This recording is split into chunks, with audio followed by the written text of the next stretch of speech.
Morning guys, आपको हम joule का नियम बताने चल रहे हैं और उसे ध्यान से पढ़ना।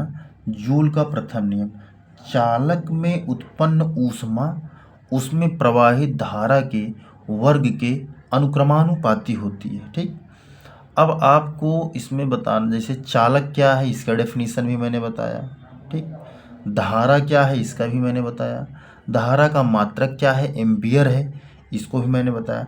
देखिए, जब आप कोई डेफिनेशन पढ़ते हैं तो उसमें जो शब्द हैं, जैसे इसमें चालक है, ऊष्मा है और धारा है, तो ये सब चीज़ें हैं क्या, इसको जानना बहुत ज़रूरी है। ठीक, बाकी तो लिखा तो सब कुछ है, पढ़ डालो, ऐसे कोई दिक्कत नहीं।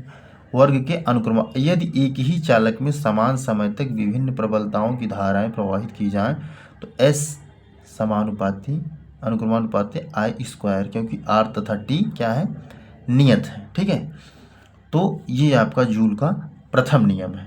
अब जूल का द्वितीय नियम क्या है, चालक में उत्पन्न ऊष्मा चालक के प्रतिरोध के अनुक्रमानुपाती होती है। ठीक, चालक के प्रति, अब देखिए इसमें धारा की वर्ग के आई ना, धारा की, जूल का प्रथम नियम क्या, धारा की वर्ग के अनुक्रमानुपाती क्या, ऊष्मा, उसमें यानी हीट। और इसमें क्या है, चालक में उत्पन्न ऊष्मा यानी हीट चालक के प्रतिरोध के अनुक्रमानुपाती, प्रतिरोध मतलब आर, मैंने प्रतिरोध बताया था ना ओम के नियम में, तो उसके क्या होता है, अनुक्रमानुपाती होती, क्योंकि आई तथा टी नियत होते हैं। आई मतलब धारा, टी मतलब टाइम। ठीक, ये आप ध्यान रखना, बहुत छोटा छोटा डिफरेंस है। ठीक है, इसमें क्या है, इसमें क्या है, दो बार पढ़ोगे तो समझ में आएगा।